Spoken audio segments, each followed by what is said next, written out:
have never seen another judge with such limitless patience and passion for the law. We will forever think fondly of your rare combination of sagacity, systems thinking, and meticulousness, and your judgments will speak for you after you leave the walls of this hallowed institution. I wish you well. I wish you Godspeed. And let me tell you this. The journey of a lawyer, whether on the bench or at the bar, never ends. Your journey never ends because you have to, your contributions to the law and society will continue. And let me end this with a little poem that I have rendered for you. This is how it goes. I'll give you the thing later. I wish to say right at the start, you're a class apart. I wish to say right at the start, you're a class apart. You set the bar, walk the talk, monitored outcomes like a hawk. Thought of those who had no hope, marginalized and simple folk. Pulsated with the people's will, meandered through the law with skill. Matters which lay dormant for years, you dealt with them unlike your peers. No rancor, with patience and ease, you waded through turbulent seas. The institution has your stamp, unlike others who never planned. With an even hand, you oft displayed ends of justice seldom frayed. Freedom of speech, fraternity, you leave behind a legacy. Judgments whose fragrance will last, revisited notions of the past. Free speech and human dignity, cherished notions of privacy. Alternate means of justice spurred Lok Adalats to be preferred. Arbitrary actions you abhorred, moral values underscored. Batting in the final test, you played your innings with great zest.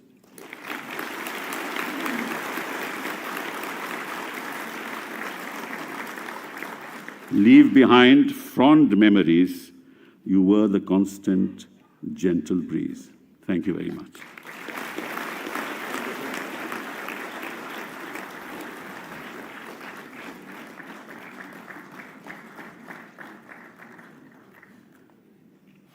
I now request Mr. R. Venkatramani, Learned Attorney General for India, to address on this occasion.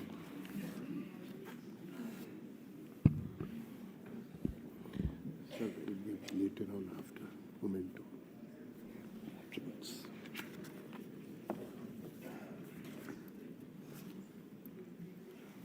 Since a week I was musing,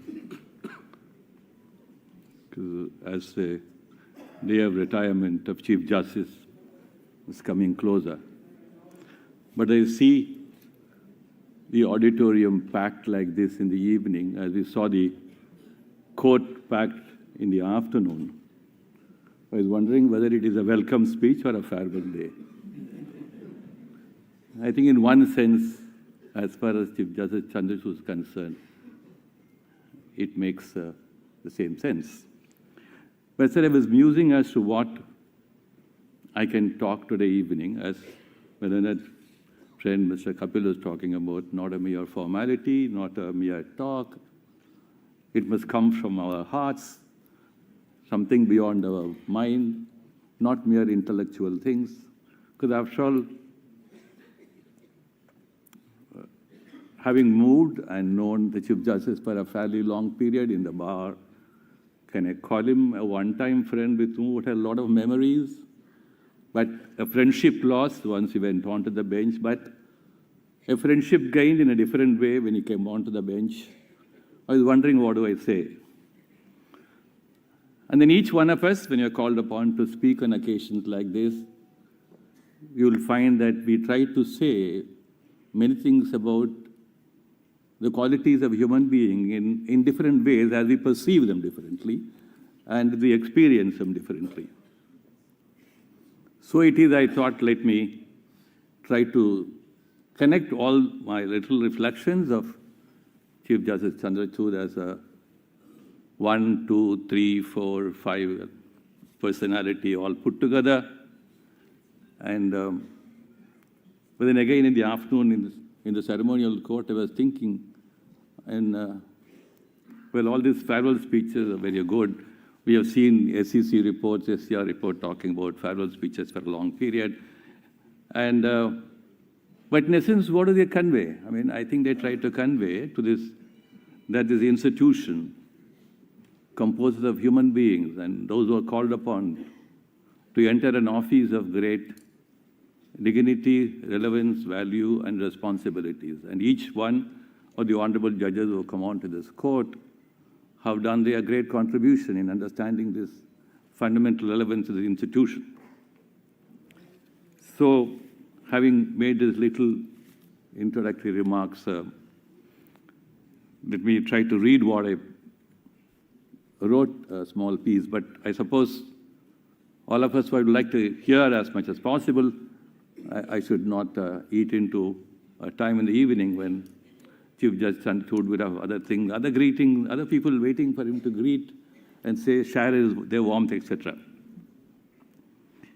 In 1979, Bob Woodward and Scott Armstrong published The Brethren, about which the Los Angeles Times Book Review said, explosive, the most controversial book on the Supreme Court yet written.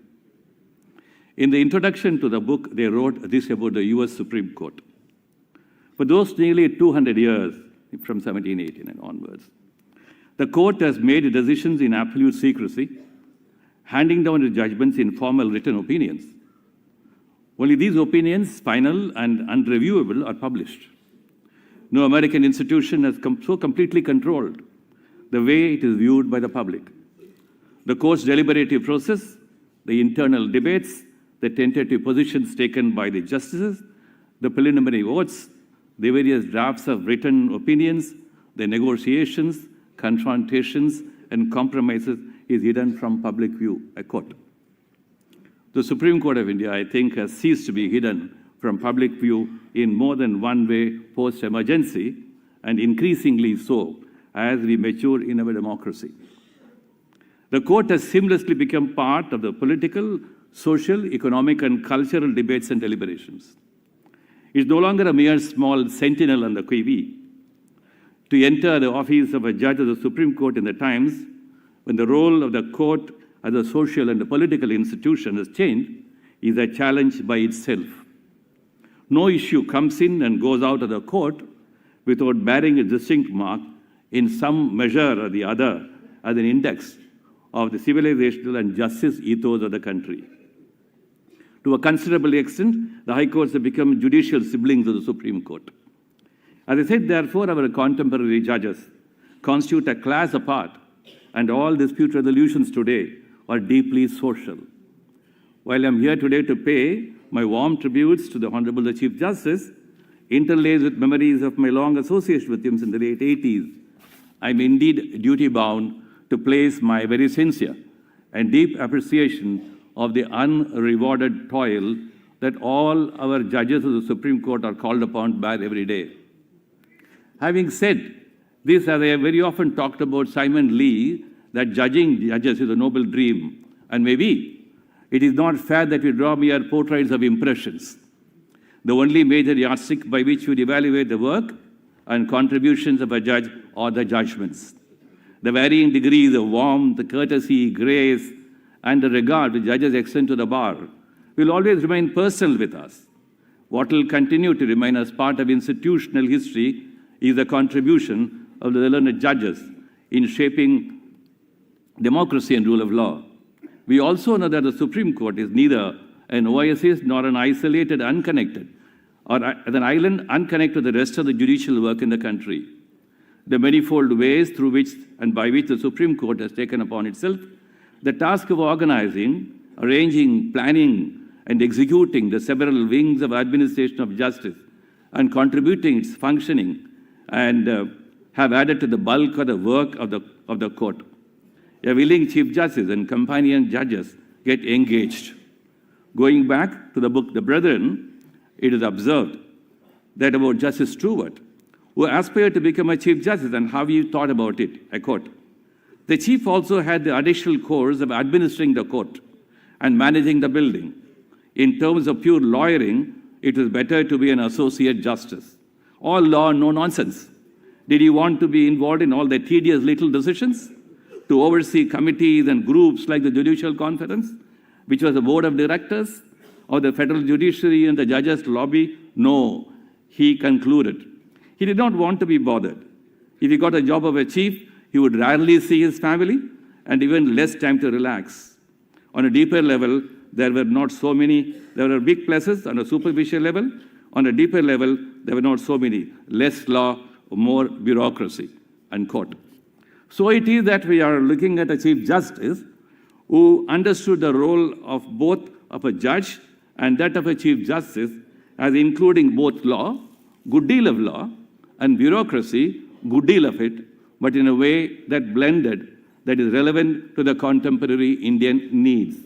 Before I place my observations on the large number of judicial pronouncements, which have become an indelible part and organic part of our constitutional jurisprudence, I think I would have done less in the farewell speech if I did not talk about the intricate connection with the Chief Justice brought between the adorable value systems as a human being and the complex task to be performed as a judge of this court.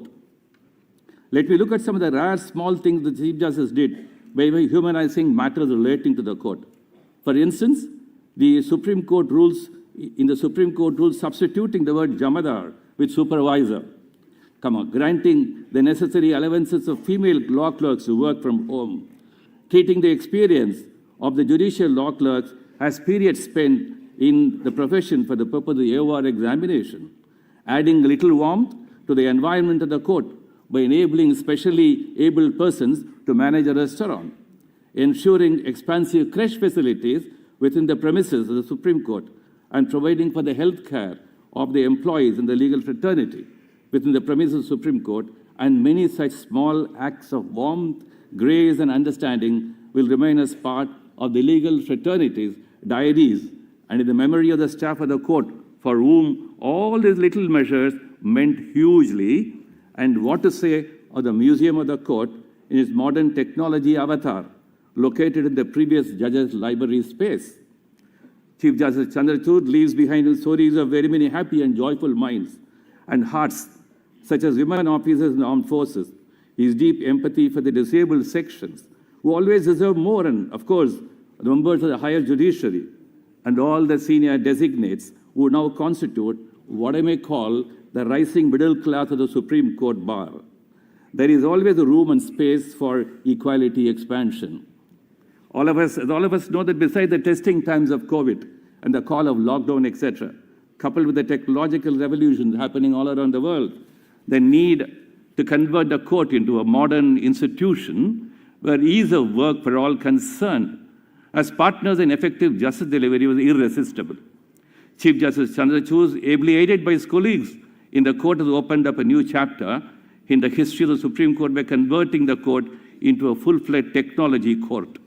While there are many more things to be done and achieved in this regard, we must unhesitatingly record our deep sense of appreciation of the relentless and single-minded pursuit of the task of converting the court into an e-court of many faces by Chief Justice. The work accomplished in the domain by the Chief Justice will be remembered forever as part of an endeavor altering the functioning phase and the bureaucratic dimensions of access to justice, made real by creatively and imaginatively invoking technology tools is to the credit of Chief Justice. In doing so, he had the assistance of the other honorable judges who sailed along with him in opening up new vistas and visions of access to justice. The idea of taking justice to the doorsteps of those who need to reach the court is thus now firmly entrenched. We'll also remember how very gently but firmly, and so in his very own characteristic persuasive way, the Chief Justice endeavored to bring about a change in the attitudes of the members of the legal fraternity in becoming techno-friendly and moving away from the mass and pile of paper books. I hope very soon both the corridors of the court and the courtrooms will look more modern by being paperless. We will not say that the Chandrachud era with all its companion judges will take the credit for this transition. I must place on record in the course of my travels to certain parts of the world and interaction with both legal fraternity and judicial institutions, I found that the remarkable achievements brought about by the E-Courts Committee under the leadership of the Chief Justice are deeply appreciated and well received as good models for emulation. In one of the farewell speeches, I referred to the American tradition of calling certain leaders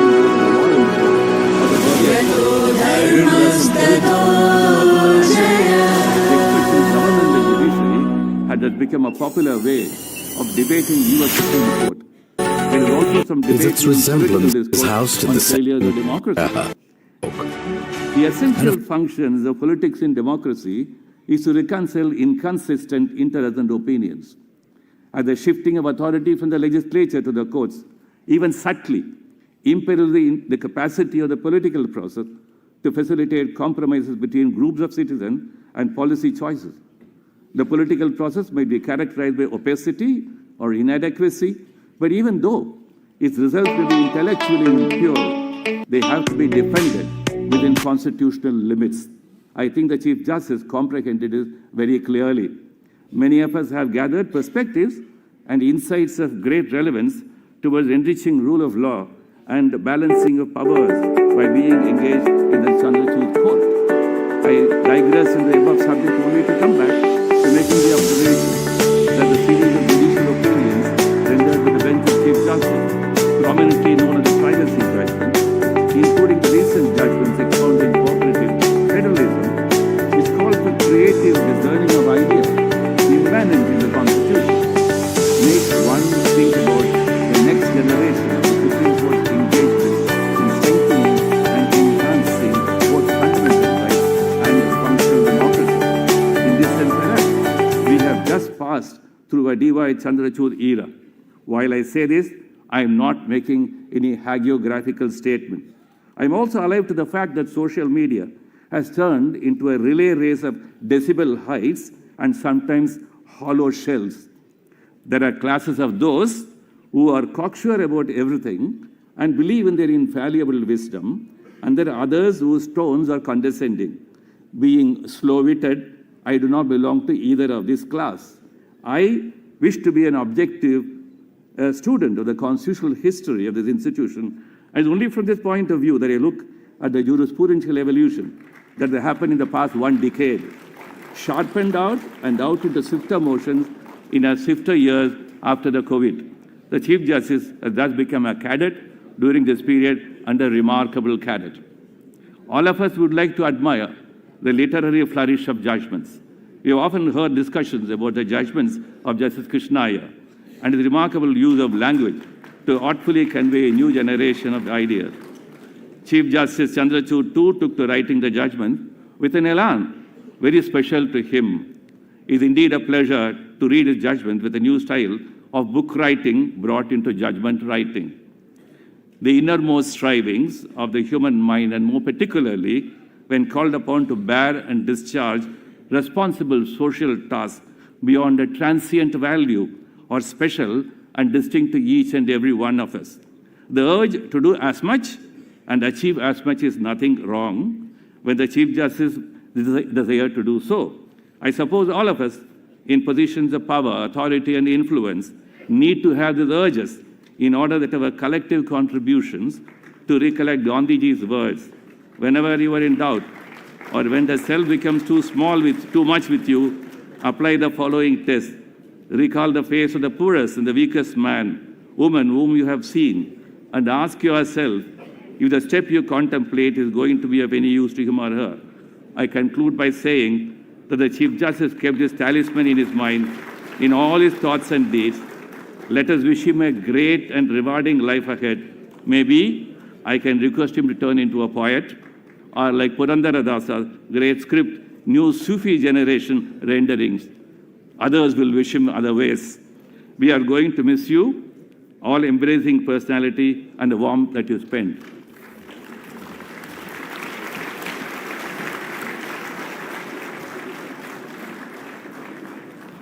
Thank you, sir. I now request Honorable Mr. Justice Sanjeev Khanna, Honorable Chief Justice of India Designate, to kindly address the occasion.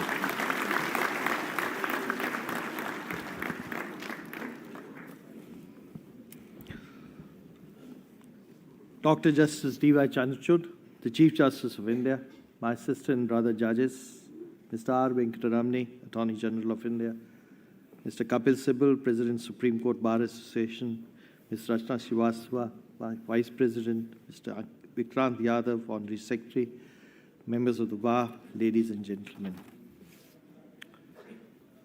When a towering tree in the forest of justice steps back, the birds pause their song, the winds moves differently, other trees shift and adjust to fill the void. But the forest will never be quite the same again. From Monday, we'll feel the change deeply. An emptiness will resonate through the sandstone pillars of this court. A quiet echo within the hearts of the members of the bar and the bench alike. The words, how we truly use the words to summarize contribution of a personality like the Chief. Just yesterday at the Scora farewell, I described 3 extraordinary characteristics of Dr. Justice D.Y. Chandrachud persona. First, I said he's a scholar as much as a jurist who seamlessly juggles between monumental judgments, all at the same time embodies calm and composed demeanor, both in the court and in life. 38 constitutional bench judgments, including 2 just pronounced today. This is a record which will remain unbroken. Another feat that will be difficult to emulate is because there's something about to address audiences on diverse subjects. During one of the conversations I had with him, he said that it was his 3rd speech on the same day. The Chief, you are not only an eloquent orator, but you equally have command and mastery over the written word. He possesses a rare ability to bridge traditional wisdom with contemporary thought into a seamless connectivity with old principles and new innovations of legal philosophy. This makes him more a scholar and also a true judge. In the words of Lasky, he has full sense of seamless web of life. He is a statesman, he is a jurist, he is a thinker and a lawyer. Secondly, I spoke about his self-discipline and unwavering work ethics. This to me is not only visible in the courtroom conduct, but also in his personal life. For example, at the age of 64, he gave up his favorite dish, a bowl of curd. The third aspect is, as a Chief Justice, he had a mission to improve this court. Under his leadership, several critical institutional developments took flight, from construction of a new chambers to Supreme Court building to establishment of a dedicated war room and staff welfare activities. That apart, as a technology buff, Chief has transformed this court to bring technology and court at the doorsteps of the litigants, be it through live streaming, hybrid hearing, AI translation, or e-filing, making our life and life of millions of people, hundreds of lawyers, so much at ease. Apart from the 3, I'd like to add 2 more facets to the list. First, I must speak about his profound compassion, a force that drives him to build a just world wherever he walks. Throughout his tenure, he has relentlessly pursued this goal of making this court a century of inclusivity, accessible to all. Consider, for instance, the creation of Mitti Cafe, a remarkable space run entirely by differently abled individuals, or his dedicated reforms to make this court truly accessible, welcoming those who for long have found these spaces daunting or obstructive. Secondly, I must speak about his continuous flow of energy. Somebody has remarked, a person doesn't need brilliance or genius, all he needs is energy. Chief, you clearly combine the three, genius, brilliance, and energy, leaving us to wonder what is the source of your energy.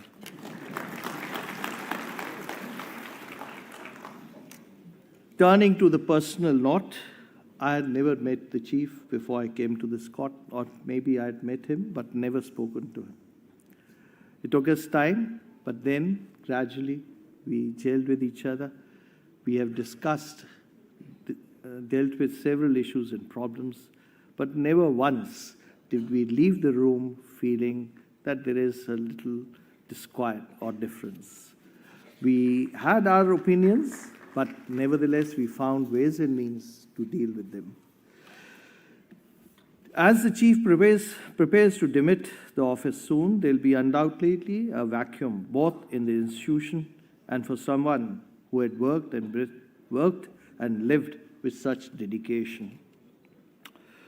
Of course, the chief will be missed by us. We'll miss your presence physically, but you'll always be felt. You'll be amongst us as one of us. Behind the brilliant persona of the chief also stands his devoted family, who can now enjoy greater pleasures that he patiently awaits his presence. Luxury morning walks, time to spend with the book without looking at the clock, unhurried conversations. I'm aware that Kalpana Das, children Abhinav, Chintal, the daughters Mahi and Priyanka, sister Nirmal Kulkarni, brother-in-law Dilip Kulkarni, sister-in-law Chitra Das, have been a quiet force behind him. They must be looking forward to the new journey he'll have with them.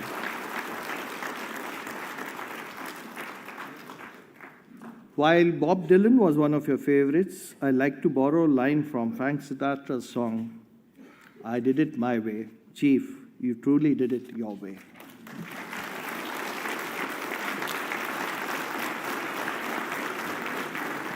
Thank you, my lord.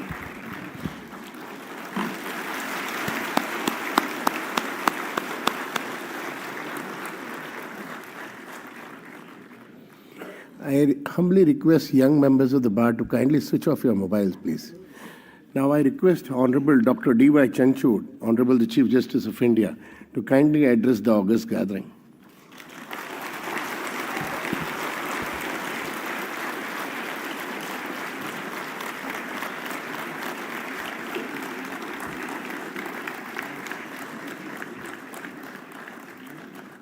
A very good evening to everyone here this evening.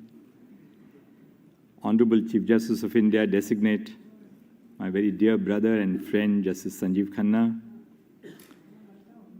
distinguished sister and brother judges of the Supreme Court, Mr. R. Venkatramani, the Learned Attorney General for India, Mr. Tushar Mehta, the Solicitor General, Mr. Kapil Sibal, the President of the Supreme Court Bar Association, Ms. Rachna Srivastav, Vice President of SCBA, Vikrant Yadav, the Secretary, and all the office bearers of SCBA, and of course, Skora, Vipin Nair, Amit Sharma, Nikhil Jain, and all the other members, the members of the registry, all the senior and junior lawyers who have come in such large numbers that you have truly left me humbled, my own family. But last not the least, would start from all the former judges, both of the Supreme Court, I can see Indiradi in the audience, of the Allahabad High Court who have come here. My dear friend Pradeep Baghel is here in the audience. Thank you so much for such a great honor. What more can I expect from life?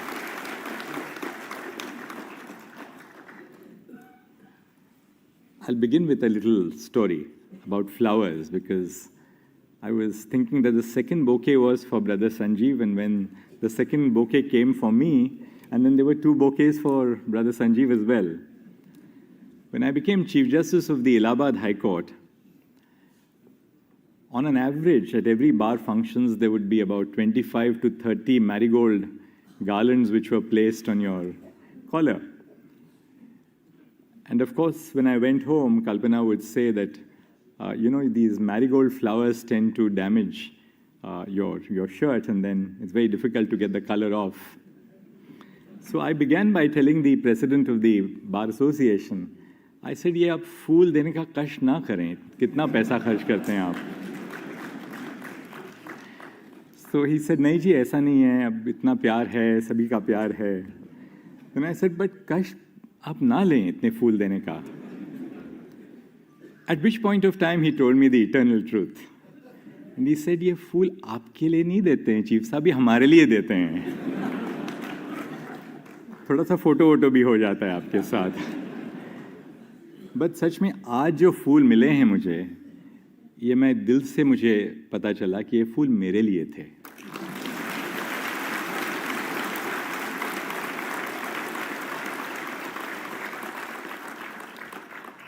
क्योंकि दिल की बातें जो छुपाई नहीं जा सकती. Well, it's a moment today of Thanksgiving. It's a little bit of time for looking back in time. But before that, I would like to thank from the bottom of my heart the Supreme Court Bar Association for organizing this event and for all the beautiful words which have been said by each one of the speakers who preceded me. Brother Sanjeev Khanna, I'm really touched to the core by what you've said. Thank you so much, Rachna. Thank you, Kapilji, for these beautiful words in the poem. Thank you so much, AG. And thank you, really, all of you, for giving me this great honor together with my family.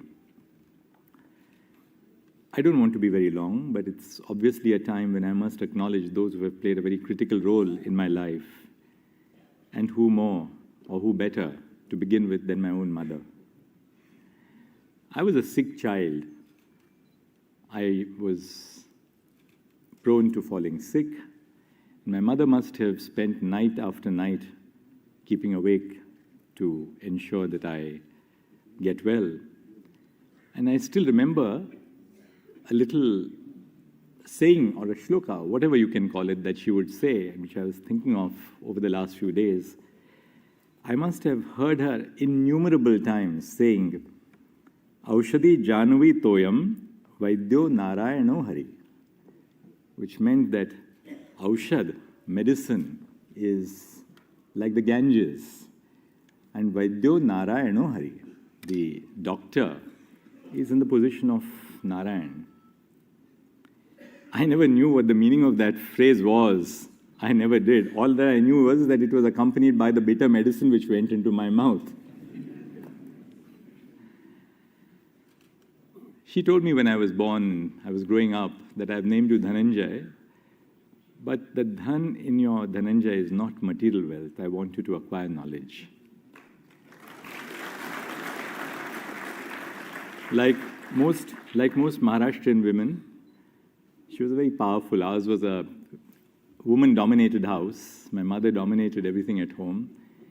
And I think women from Oriya are in the same pattern. So my lovely spouse, Kalpana, calls all the shots at home, but never messes around with the judgments. We had a household help when I was young. Her name was Bhimabai Bhanu Ghamat. She came from rural Maharashtra, coastal Maharashtra. She was engaged because my mother had contracted typhoid, and she was engaged to be with my mother to give a nursing care for her. And when I was born, I was a late-born child, but not fondled. I was disciplined, but not overly disciplined. I was allowed to live my own childhood without really compelling me to live the dream of my parents. They never tried to live their dreams through me. But Bhimabai Bhanu Ghamat was completely illiterate. In fact, she learned how to write her name when she joined our family, our household. I was so sick, but she really nurtured me. And she taught me so much about life beyond the urban area that I was born into. From her, I realized the truth about our rural households, rural Maharashtra. Most importantly, she made sure that though my father had become a judge just about a year after I was born, that I associated with people, with young friends who belonged to the margins of our society. My best friend always wore 2 pairs of shorts. And the reason why he wore 2 pairs of shorts was not because he had too many, but because he wanted to hide the holes in his shorts. Years later, I read a judgment of the Supreme Court, actually it was penned by my father, about this person who was sentenced to death. And everybody who gave evidence in that case said that he was such a despicable man. He didn't even he would wear shorts with many holes. But I remembered that story when I was reading that judgment. In so many which ways it reflected the true character of India, at least when I was growing up. But I learned so much from her, and there's rarely a day of my life when I think both my sister and I don't remember her. I'll say just a few words about my father, who was a mentor, a good friend, a dear friend to me. He taught at the Government Law College, and so many of the great doyens of the bar, Fali Nariman, Soli Sorabji, Anil Diwan, Ashok Desai, all of them were his students. He was very disciplined, but he didn't discipline us as children. He thought that we should learn the ideals of discipline looking at the way he led a disciplined life. 2 things which I'd like to share with you, otherwise I can go on forever about a parent, as all of us can. He bought this small house a small flat in Pune. And I asked him, why on earth are you buying a flat in Pune? When are you going to go and stay there? He told me one thing. He said, I know I'm never going to stay there. But he said, I'm not sure how long I will be with you. But do one thing. Keep this flat until the last day of your tenure as a judge. And I said, why is that? So he says, if you feel that your moral integrity or your intellectual integrity is ever compromised, I want you to know that you have a roof over your head. Never allow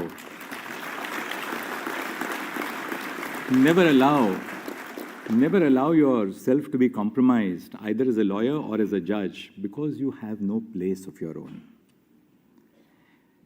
When I was young and I was growing up and I was in Delhi University, everyone you had to do a subsidiary subject. And all my friends were taking either philosophy, most of them were taking philosophy, which was a subject where you read for one evening and passed. You had to only pass. But my father insisted that I should take up Hindi. Now, I knew only Bombaya Hindi. But he insisted that I took Hindi, and it was a difficult call. But in the course of learning Hindi in college, I came across Mahadevi Verma, Jaishankar Tripathi, Nirala, Ramdhari Singh Dinkar, and so many, Munshi Premchand, Gaban I must have read at least a dozen times. Just I read Cry the Beloved Country by Alan Paton later, which really inspired me. So he inspired me to do Hindi. Almost 30 years later, when I was to go to the Allahabad High Court, I realized how important it was, because very often the advocacy in English would end with, please your lordship. And then lawyers would accept me so much better because they realized the frailties of my tongue, of my language. But they felt that I had reached out to them in a language which was close to their heart. And that's one of the lessons which I learned of trying to reach out to people in areas which make a difference to their lives. So the last 24 years of being a judge have been filled with challenges, they've been filled with triumphs, they have been filled with personal tragedies, they've been filled with unlimited personal happiness. But as a judge, what is it that really makes you tick? I'll just tell you a few incidents which have really made me tick in the last so many months. Yes, you write judgments which make a difference to the nation. You write important judgments on constitutional law. And we've got this complexity of law before us now. The Insolvency and Bankruptcy Code, the Electricity Act, the Competition Act. You just name it and you have new and complex areas of law coming up before us. But truly, what makes us tick as judges is the impact which we have on the lives of common citizens. Just yesterday, last week, Brother Pardiwala, Brother Mishra and I had passed an order allowing for 2 visually challenged candidates to appear at the interview of the Rajasthan Judicial Service Examination. They were ousted on the ground that they were disabled and they didn't meet the benchmark disability requirement. After they appeared for the interview, we were told that they have qualified and they are in the select list. That's what makes us tick. 2 weeks back, an aspiring doctor with myopathy of the lower limbs was told that his disability is more than 88%. And therefore, he was told that he cannot become a doctor. But he had scored so well in the NEET undergraduate examination.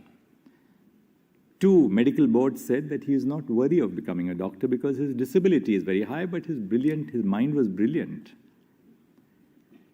We got him examined by a 3rd medical board and then passed an interim order that that student must be enrolled to the MBBS this year, and I'm sure that the student will do well. Or what about the student from the IIT Mumbai who was admitted to the IIT Mumbai, a child of a daily wager, who was not able to gain admission for the reason that the fee which he had to pay, or the documents which he had to upload, could not be uploaded within time. We said that he must be given admission. Or a Dalit student who was admitted to the IIT Dhanbad but couldn't conjure up 17,500 rupees to gain admission to IIT Dhanbad. His sister had given him a credit card, but he was not able to operate the credit card. But we gave him admission. What about, we are talking about now, I don't know their names, but I'll give you one more name which all of you know, about Sara Suni, one of the members of your bar, who is both, she suffers from a hearing and a speech impairment, but who needed a sign language interpreter. And we gave her a sign language interpreter. So these are really things where you realize that a judge makes truly a difference to the lives of people. When you become a judge, the first thing that you come face to face with are your own fears, because as lawyers, we can decide what cases to accept and what cases not to accept. Of course, occasionally judges can recuse, but you can't recuse every evening. As a lawyer can say that, well, I'm busy in a part heard before another bench. You have to take up everything which is dished out into your daily work under the roster prepared by the Chief Justice. And I was confronted with my own fears because I was predominantly a public lawyer, a public law lawyer. And then suddenly I was catapulted into a situation where my first sitting after 11 years as a judge on the division bench was to head the tax bench. I'd done a little bit of tax work when I was Additional Solicitor General of India between 1998 and 2000. But there I was trying to confront my own fears. How am I going to handle a tax bench, learning how to head a division bench for the first time? Or to head the commercial court, to deal, we didn't have commercial courts, but these were what we call the motions court. I had no clue about how to deal with commercial work. But that's when you learn to be humble, because you learn the limits of your own knowledge as a judge and how vast knowledge is, and you realize the importance of the bar in educating you. If we just step back and allow a little bit more time to the member of the bar who's arguing before you, you realize the importance of being patient, because you realize the limits of your own knowledge and the enrichment which you receive as a judge by just allowing different people speak. It may appear to be utterly irrelevant, but in that irrelevance, sometimes you realize that there is some human story which is unfolding before you. As Chief Justice of the Bombay High Court, I learned a great deal from judges from the service judiciary, from the district judiciary who came to the High Court. You know, there is a divide in the High Courts between bar judges and service judges. The bar judges are always regarded as, a cut above everybody else. They go on foreign holidays, which district judges who have come to the High Court cannot do. They have the kind of apparel which district judges do not wear. But I learned from my colleagues who are drawn from the district judiciary what a wealth of experience they had about the law actually in motion, because they had come face to face. They had come face to face with trial actions. They had an understanding about witnesses. They had understanding about what our society is about. Because as you go higher and higher into the judiciary, you become separated from and isolated from the real strata of society for whom you are intended to do justice. And I learned so much from, our colleagues who are drawn from the district judiciary. Many of them worked as registrar vigilance or registrar legal or in different wings of the High Court and then came to the High Court. And to them, I have a great debt of gratitude. As Chief Justice of the Allahabad High Court, when I was appointed to the Allahabad High Court, before I was appointed, I was congratulated because I was told that I was becoming Chief Justice of the Delhi High Court. But then this was just my beginning of my insight into the working of the collegium. For some reason, that Delhi High Court appointment never came through, for good or bad or indifferent reasons. Then I was told I was going as Chief Justice to the Madhya Pradesh High Court. And I was delighted because I told Kalpana that we'll be able to travel and see some of the good sites in Madhya Pradesh, and our relatives will be able to see a lot of Madhya Pradesh. But that didn't come true. So we were traveling one evening from our home for an evening out in Mumbai when I got the call from Justice R.M. Lodha, and he said, "We are sending you to Allahabad High Court as a Chief Justice." And when I told my wife that I'm going to the Allahabad High Court as a Chief Justice, there was a long silence in the rest of the journey. We ate our meal in absolute silence. But then I came back home and wrote a letter to the Chief Justice of India saying that I am accepting this appointment and I'll be delighted to go to the Allahabad High Court. But that experience in Allahabad changed me forever. It changed my life forever.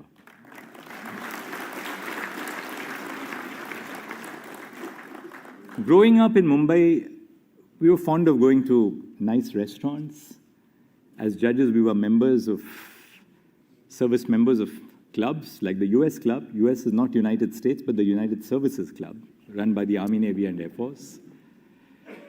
When we went to Allahabad, we realized that these appendages of urban life are no longer available in Allahabad. But in that little nest which we made our home, you realized how little you need in life to be happy. We made that, Kalpana and I made that our home, and we gave it our everything. And in the simplicity of Allahabad, the simplicity of the lawyers, the warmth of the judges, who didn't have the artificiality that sophistications in larger cities bring, I learned a great deal of life in the heartland of India, which Uttar Pradesh is. I traveled across the length and breadth of Uttar Pradesh, made great friends on the bench, not off the bench, because as a judge you get isolated off the bench. But Allahabad really taught me such a great amount. It was a court of a sanctioned strength of 160 judges. When Chief Justice Thakur came for the sesquicentennial of the Allahabad High Court, and I introduced him to about 117 judges, which was my complement of judges at that time, he said, "Chief Justice, you have just proved me wrong. He had come from Patna, where there was a celebration going on. And he said, "You've just proved me wrong." And I said, "Chief, why have I proved you wrong?" He says, "I just said that there are so many judges in the Allahabad High Court that even the Chief Justice doesn't know all their names. And you know the name of every one of your colleagues." Well, what I didn't tell him was the secret. And the secret was that I had an album of photographs. And every morning over my morning cup of tea, I would keep one hand on the name and look at the photographs. And about a month or so, I had picked up all the names. But there was even a better way. There was even a better way to understand the names of judges. In the morning over a cup of tea, I would talk to all colleagues. Some colleague would tell me on a Monday morning, "Chief Saab, hum 80 kilometer motorcycle pe gaye the Sunday ko." So I would figure out, I would say, this was the colleague who went 80 kilometers on a motorcycle on a Sunday. And then you fix the name. The more interesting part was when, during the course of the National Judicial Commission hearings before the Supreme Court, judges were not being confirmed. And a batch of my colleagues was due to end their tenure the next day. The file was with President Pranab Mukherjee. And I get a frantic call from my Registrar General asking me, he says, "There's a call from the President's house that we have this judge," I will not name the judge, "with an end which says Roman 4. And the President wants to know, why is this judge called Roman 4? What has happened to the first 3? For instance, if it is CJI Chandrachud 4, what has happened to 1, 2, and 3? So we had to go back to the drawing board, find out whether they were still in service or otherwise, because there were multiple judges with the same names. But together with the bar, and how wrong your predilections about the bar can be, I was told that the bar of Allahabad can be very difficult to handle. But my experience about the bar at the Allahabad High Court was exactly to the contrary. It was a wonderfully amicable bar, a very respectful bar. But the one thing which the lawyers in Allahabad taught me is that I didn't have to be taught this in Mumbai, because the lawyers knew me as a lawyer, as a judge. They took me for granted and I took them for granted. But the one thing which I learned in Allahabad was that so long as you are objective with the bar, they accept you for all your foibles. All that you have to do is to lift your pen when you've heard the argument and turn to your steno, and they'll say, "Thank you, my lord." They've not pushed their point beyond a point. So that was the kind of bar which we had in the Allahabad High Court. Ready to support the judiciary, ready to support the judges, extremely supportive of the work which we did, and accepting of the change which we tried to bring about in the bar. And I had some very seasoned colleagues, Justice Vikram Nath is here, so if I had a problem, I would always go to my seasoned colleagues and say, "Yes, strike mita do." And sure as anything else, the strike would be over. Of course, I had my fair share of strikes in Allahabad as well. And sometimes you wonder, was I really responsible for this strike? One thing which I'm sure a lot of you know, that lawyers' strikes really start with one reason, but then they continue to 5 or 6 other reasons which were not the reasons why the strike began. Very often lawyers would come stomping into my chamber at 4 o'clock complaining about something which had happened in the court. So I would order a cup of tea and they said, "Chief Saab, ye nahi baat banti hai, aapko kuch karna hai." And I would say, "Dushmani chai ke saath to nahi hai na." We'd sit down, have a cup of tea, discuss things. And I think these learning lessons which I learned in Allahabad have taken me here as learning lessons for the Supreme Court. So when the members of the Supreme Court Bar Association would come, members of SCORA would come, I knew that I couldn't find solutions to every issue that the SCBA raised or the SCORA raised, but I could certainly give them a patient hearing. In the court, you realize that you cannot cure every injustice which comes into your plate every day as a judge. Some injustices are within the realm of the rule of law. Other injustices are beyond what the rule of law can lead a judge to a solution. Because we are not knight errants, as the Supreme Court once called a very distinguished Chief Justice of the Calcutta High Court. We are not knight errants. We are governed by law. But you realize that the healing in a court lies in your ability to hear. Your healing in court does not lie in your ability to grant relief. Lawyers know where the balance of a matter lies. Most lawyers accept that this is a difficult case. If they succeed, they're happy because probably, the judge blinked a little bit or hadn't read the brief as well as the judge should have. But these are some of the learning lessons of life which I have learned. But there's so much that we have learned from the bar. As a young lawyer, I began my practice in the Supreme Court, but then I went back to Mumbai. It was difficult going from the Supreme Court to Mumbai because in the Supreme Court you heard some of the most seminal constitutional cases every afternoon on a Tuesday, Wednesday, and Thursday. When I went to Mumbai, my first brief was to mention a case before Justice Sujata Manohar. I asked the solicitor who had given me the brief on how much are you supposed to mark for mentioning a case before the judge. So he said, you mark, it's your first docket. So I said, but tell me, how much do I mark for this docket? He says, well, normally you mark 5 guineas for mentioning a matter, but since this is your first brief, I'll give you 6 guineas. Now, 5 guineas means 15 times 5, which is 75 rupees. I was allowed to mark 96 rupees, which I never really got. The Supreme Court was a completely different ballgame.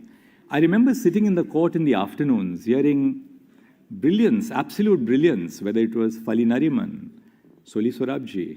I remember Attorney General K. Parasaran arguing for 2 hours in the afternoon with nothing but the bare text of the Constitution in his hand. He was arguing an issue of legislative competence in the 7th schedule. Absolutely not a scrap of paper, no case, no precedent, just sheer brilliance on the bare text of the Constitution. And that's where we learned, whether it was Mr. R.K. Garg, the redoubtable R.K. Garg. Unfortunately, we lost to an accident. He argued the bearer bonds case, whether it was Ashok Desai, Anil Diwan, my own senior, Mr. Temten Andhyarujana, who a member of the bar said was ramrod straight. For him, nothing but the pursuit of justice justified his existence. When I went to Goa with Mr. Andhyarujana would never stay in a fancy 5-star hotel like many other seniors of his ilk did. We always stayed at the very modest Mandovi across from the High Court because he felt that we are not going to charge the client overly for the appearance. But I learned a great deal of life's lessons from Temten, as we called him. On the very first day that I entered his chamber, I said, "Good morning, sir." And Temten looked at me and said, "There are no sirs in this chamber. You better learn to call me by my first name." So this relationship was a relationship of calling each other by our first names, but obviously a relationship of great respect, of affection, of love. So these are some of the experiences of my life which have changed me and made me the way I am. I just wanted to tell you that some of the changes we have made are in pursuance of my strong belief that sunlight is the best disinfectant. I know in so many which ways I've exposed my own personal life to public knowledge. And when you expose your own life to public knowledge, you expose yourself to criticism, particularly in today's age of social media. But so be it. My shoulders are broad enough to accept all the criticism that we have faced. The bar has responded with tremendous support in all the initiatives which we have taken. My colleagues have responded with tremendous support in all the initiatives which we have taken towards making our courts paperless. The Chief Justice can shout from the rooftops, but if the lawyers don't support the chief and the colleagues don't support the chief, nothing can happen. I found when I became a judge of the Supreme Court that this was a Chief Justice-centric court. In the High Courts, it's completely different. The High Court works through committees. The Supreme Court is a Chief Justice-centric court. The registry looks to one person, the Chief Justice. I thought that had to change. I experimented with constituting committees, and my experience was remarkable. the kind of support which I got, whether it was in terms of translation of Supreme Court English judgments into regional languages, whether it was in terms of the work of the NCMS committee on the attempt to reduce arrears, whether it was for designating senior counsel, whether it was for changing the rules or the categorization of cases. The categorization of cases had not been changed since probably 1997. Our colleagues sat through evenings on an end and changed the categorization. I'm not naming all of them because obviously I don't want to embarrass them. And by taking the names of some colleagues, I'll be missing out on other colleagues. But each of my colleagues has worked beyond the call of duty and accepted the work which the Chief Justice has given them. And look at what the net result today is. And with that, I'll be wrapping up. We decided to put the data of all pending cases on the public domain. All cases, whether registered or unregistered. At the time when I took over as the Chief Justice, I found that there were close to 1,500 files which had been stashed up in the cupboard of a registrar. I said, this has to change. Every case which enters the system has to be tagged with a number. Now, I'll give you some figures which will tell you the kind of work which all the colleagues in the Supreme Court have done. Between 9th of November 2022 and 1st of November 2024, 1,11,000 cases were filed. 5,33,000 cases were listed and 1,07,000 cases were disposed of. Now, you've probably read somewhere that, the pendency of the Supreme Court has gone up to 82,000 cases. I want to tell you the raw data and what the truth of the matter is. Before, as I said, 2022, cases which were defective, which were unregistered, were never put on the public domain. They were never accounted for.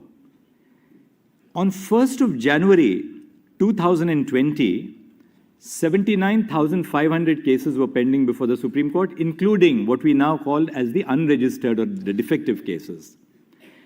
That number on 1st of January 2022 went up to 93,000 cases. On 1st of January 2024, the number has come down to 82,000 cases. So what the 82,000 cases which are pending does not tell you is that this number includes both the registered and the unregistered cases, and the number has decreased in the course of 2 years by over 11,000 cases.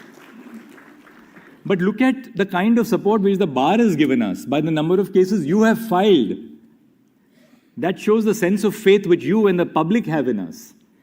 In 2020, 29,000 cases were filed in the Supreme Court. In 2023, 54,000 cases were filed in the Supreme Court. In 2024, I've taken the figures as of the beginning of this month and extrapolated them to the end of the year. About 60,000 cases will be filed in the Supreme Court. So the filing has doubled in the course of 2 years before the Supreme Court, from 29 to 60,000 cases.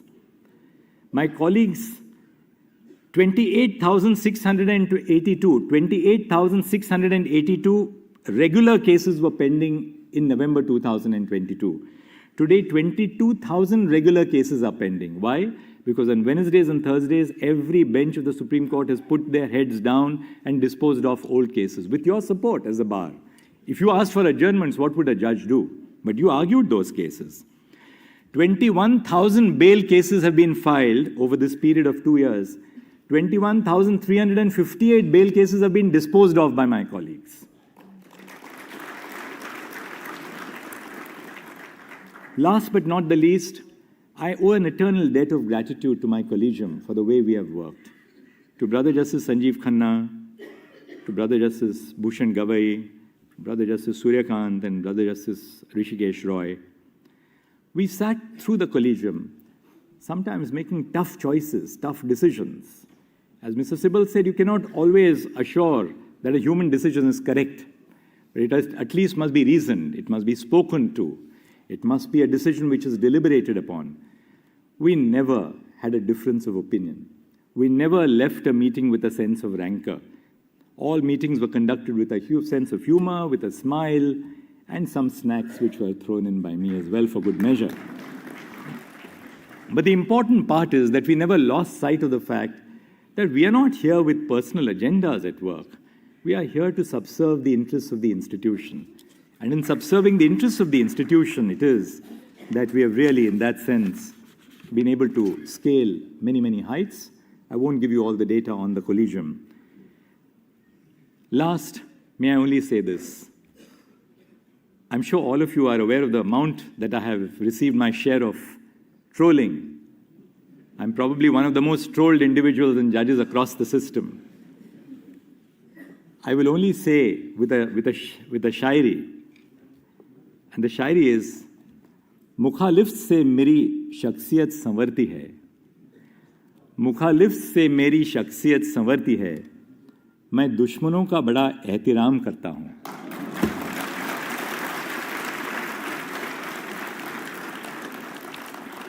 But on a lighter vein, I'm just wondering what will happen from Monday, because all those who trolled me will be rendered unemployed.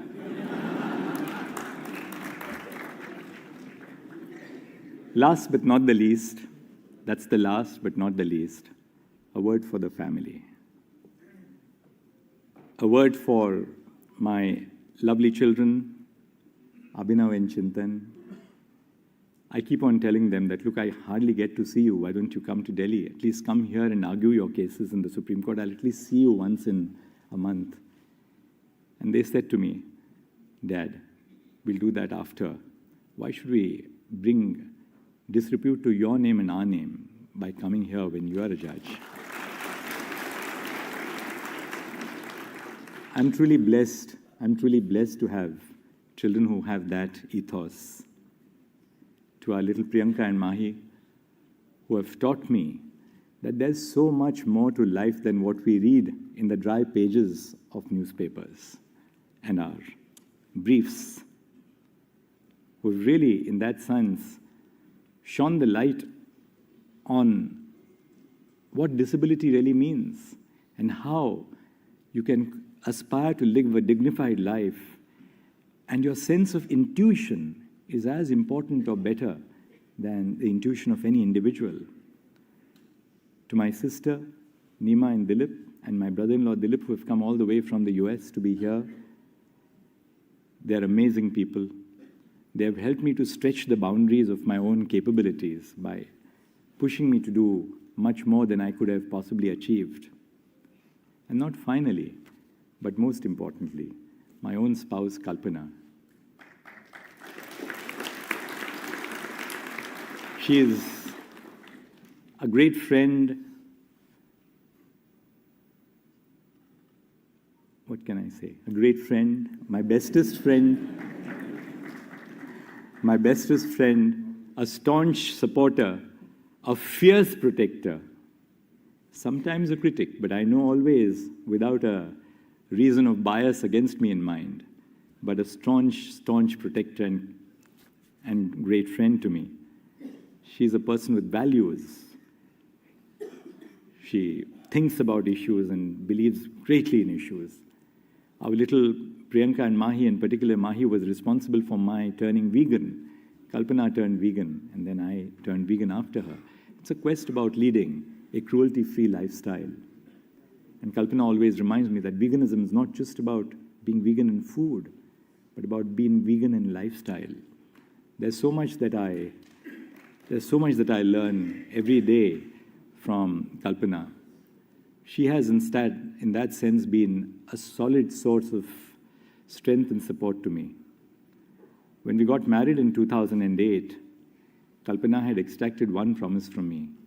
She said that I'll not wear any jewelry except that the wedding ring that you give me.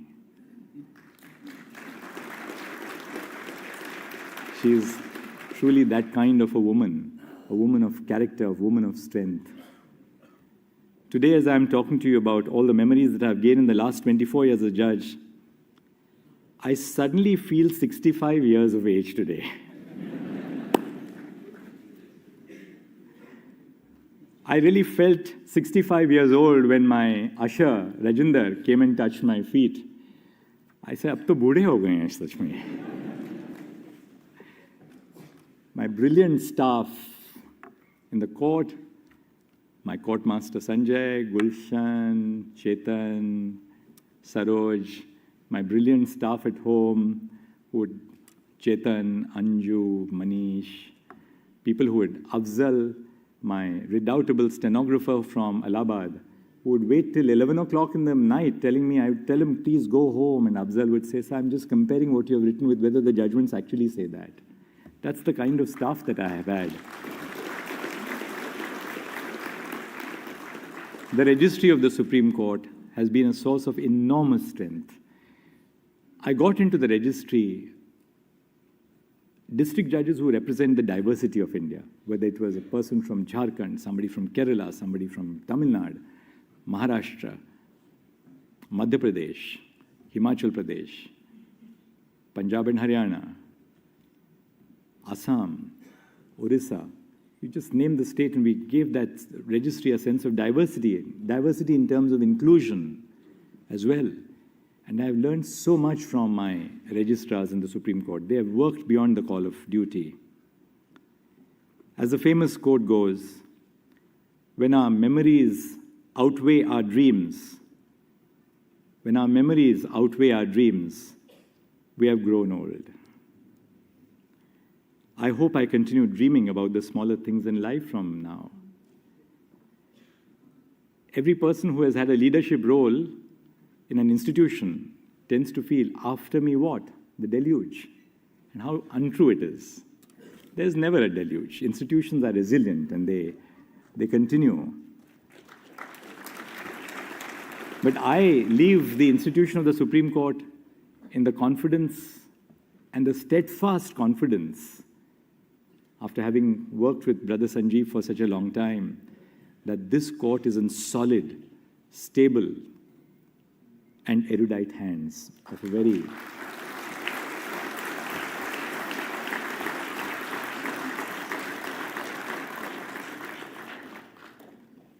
from my conversations with him have been over judgments, over cases, but the last conversations after his appointment have been about the administration of the Supreme Court. And sharing his ideas with me and learning about his ideas, I know that the Supreme Court has a bright future ahead.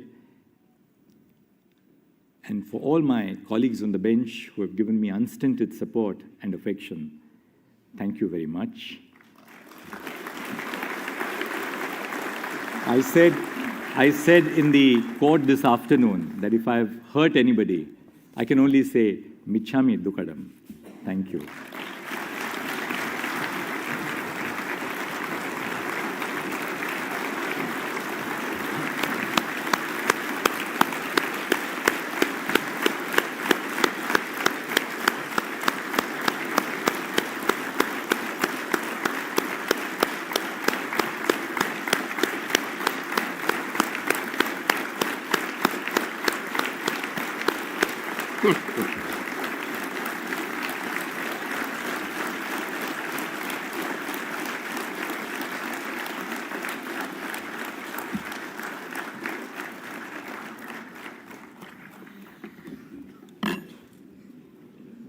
I now request Mr. Arijit Prasad, Senior Member, Executive Supreme Court Bar Association, to read out the message written by Honorable Dr. D.Y. Chandrachud, Honorable Chief Justice of India, for the members of the Bar.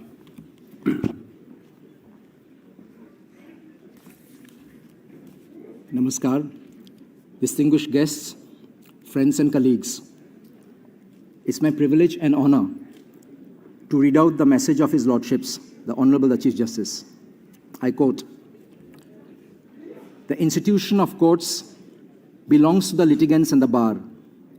The judges, only momentarily holders of trust when they come to this institution.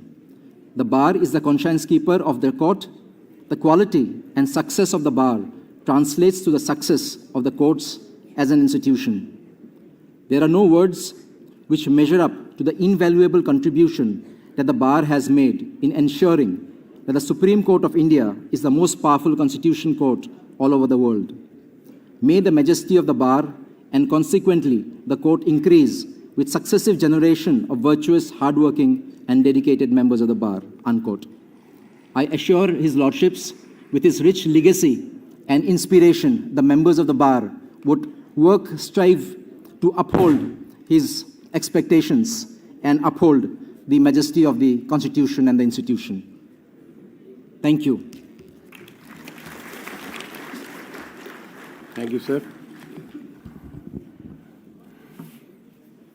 I now request Mr. Kapil Sibal, President of Supreme Court Bar Association, to present his poem just recited to Honorable Dr. D.Y. Chandrachud, Honorable the Chief Justice of India.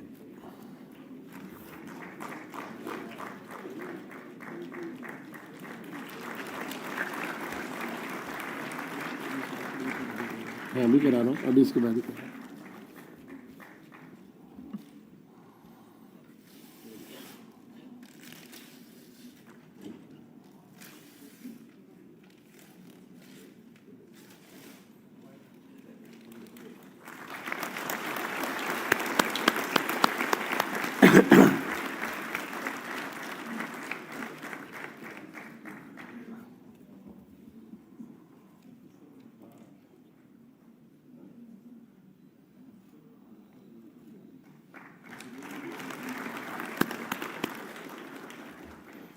Mr. R. Venkatramani, Learned Attorney General for India, wishes to present a memento to Honorable Dr. D.Y. Chandrachud, Honorable the Chief Justice of India.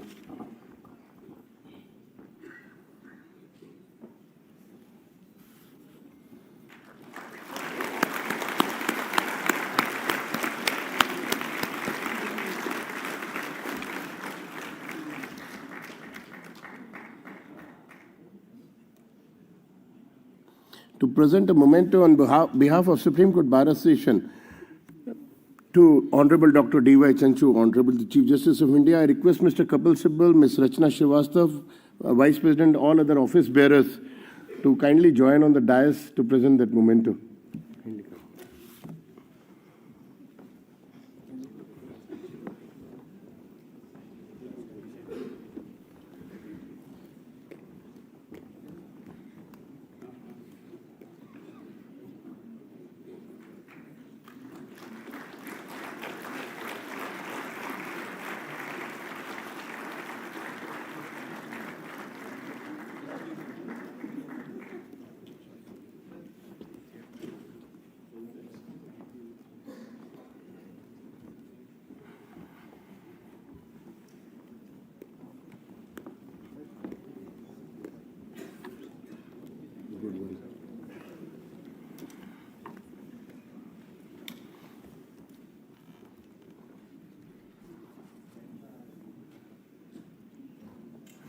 I request Mr. Anand Sanjay M. Nulli, Senior Member Executive, to kindly give the vote of thanks.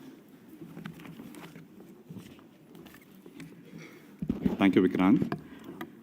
Ladies and gentlemen, we're deeply grateful to Honorable Justice D.Y. Chandrachud, the Chief Justice of India, for gracefully accepting our invitation. Your leadership, wisdom, and unwavering commitment to the legal profession have been a guiding light to all of us. We are immensely grateful for your presence this evening. We are equally privileged to have Madam Kalpana Das, the wife of Chief Justice of India, his two sons, Abhinav Chandrachud and Chintan Chandrachud, and his two daughters, Priyanka and Mahi, along with the other family members whose support and understanding have been instrumental in the remarkable journey of the Chief Justice. We are thankful to all of them for gracing the occasion. It is with great respect that we thank Honorable Mr. Justice Sanjeev Khanna, the Honorable Chief Justice of India designate, for kindly accepting our invitation to preside over the function. Your presence not only honors this event, but also symbolizes the continuity of wisdom, integrity that the Supreme Court stands for. Our heartfelt thanks to all the judges of the Supreme Court and the presence of the former judges of this court. We also acknowledge the presence of the Chief Justices and judges of the High Court for gracing this occasion. We are also grateful to the presence of Mr. R. Venkatramani, the Attorney General of India, to Mr. Tushar Mehta, the Solicitor General of India, and all the other law officers. We also acknowledge the presence of Mr. Apurva Sharma, the Executive Chairman of Bar Council of India, and the other other executive members of Bar Council of India. Our sincere thanks to all the senior advocates. We also acknowledge the presence of Mr. Stephen Reyes, international arbitrator and mediator. A special gratitude to Mr. P.H. Parekh, our sixth-time president. We also extend our thanks to Mr. Vipin Nair, the president, Amit Sharma, the vice president, and Nikhil Jain, honorary secretary, and all the other executive members of SCORA. Our sincere thanks to the learned Secretary General, the registrars of the Supreme Court, the registry, and the Supreme Court staff, without whose seamless coordination, the success of today's function would not have been possible. Our sincere thanks to the Deputy Commissioner of Police, of the Supreme Court security personnel, and the other staff to ensure the smooth conduct of today's event. Our special thanks to the print and the electronic media for the role in making this event known and accessible to a larger audience, and for the continued collaboration with the legal community. Lastly, I would like to thank all the attendees with their presence, making this occasion truly special. On behalf of the entire Supreme Court Bar Association, I wish the Honorable Chief Justice of India the very best for his future. So may the next chapter in your life be as well crafted as your judgments. Thank you, one and all. I request all the attendees to actually join us for high tea on the ground floor.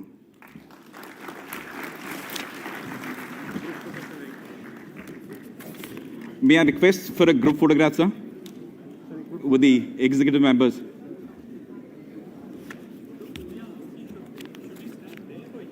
Stay in the front.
Nanda?